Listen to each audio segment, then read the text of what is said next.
ಬೆಳವಣಿಗೆ ಒಂದರಲ್ಲಿ ಮಾಜಿ ಸಚಿವ ಕೆಎನ್ ರಾಜಣ್ಣ ಮತ್ತು ಉಪಮುಖ್ಯಮಂತ್ರಿ ಡಿಕೆ ಶಿವಕುಮಾರ್ ಭೇಟಿ ಆಗಿರುವುದು ಅಚ್ಚರಿಯನ್ನ ಮೂಡಿಸಿದೆ.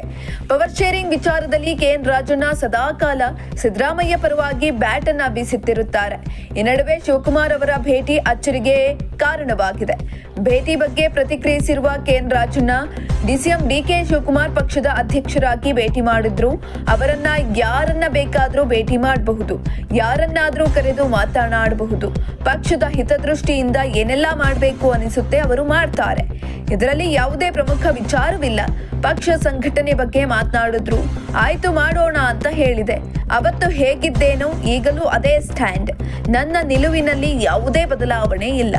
ಸತೀಶ್ ಜಾರಕಿಹೊಳಿ, ಎಂಬಿ ಪಾಟೀಲ್ ಬಳಿಕ ರಾಜಣ್ಣ ಭೇಟಿ ವಿಚಾರಕ್ಕೆ ಪ್ರತಿಕ್ರಿಯಿಸಿದ ಅವರು, ಬೆಳಗಾವಿಯಲ್ಲಿ ಎಲ್ಲ ಊಟಕ್ಕೆ ಕರೆದಿದ್ರು, ಅದರಲ್ಲಿ ಏನು ರಾಜಕೀಯವಿಲ್ಲ. ಸಿಎಂ ಹಾದಿ ಸುಗಮ ಮಾಡಿಕೊಡ್ಬೇಕೆಂದರೂ ಕೂಡ ಅಂತಿಮವಾಗಿ ಹೈಕಮಾಂಡ್ ನಿರ್ಧಾರ ಮಾಡಬೇಕು. ಈಗಾಗಲೇ ಸಿದ್ದರಾಮಯ್ಯ ಹೇಳಿದ್ದಾರಲ್ಲ, ಮುಖ್ಯಮಂತ್ರಿಯಾಗಿ ಇರ್ತೇನೆ ಎಂದು. ಎಲ್ಲಿಯವರೆಗೆ ಹೈಕಮಾಂಡ್ ಹೇಳುತ್ತದೆ ಅಲ್ಲಿಯವರೆಗೆ ಕೂಡ ಇರ್ತೇನೆ ಎಂದು ತಿಳಿಸಿದರು. ಈಗಲೂ ಅದೇ ಸ್ಟ್ಯಾಂಡ್. ನಾವು ಯಾವಾಗಲೂ ಸಿದ್ದರಾಮಯ್ಯ ಪರವಾಗಿಯೇ ಇದ್ದೇವೆ. ಡಿಕೆ ಶಿವಕುಮಾರ್ ಏನೇ ಪ್ರಯತ್ನ ಮಾಡಿದ್ರೂ ಕೂಡ ನನ್ನ ಹಿಂದಿನ ಎಲ್ಲಾ ಹೇಳಿಕೆಗಳಿಗೆ ಬದ್ಧನಾಗಿದ್ದೇನೆ ಅಂತ ತಿಳಿಸಿದ್ರು.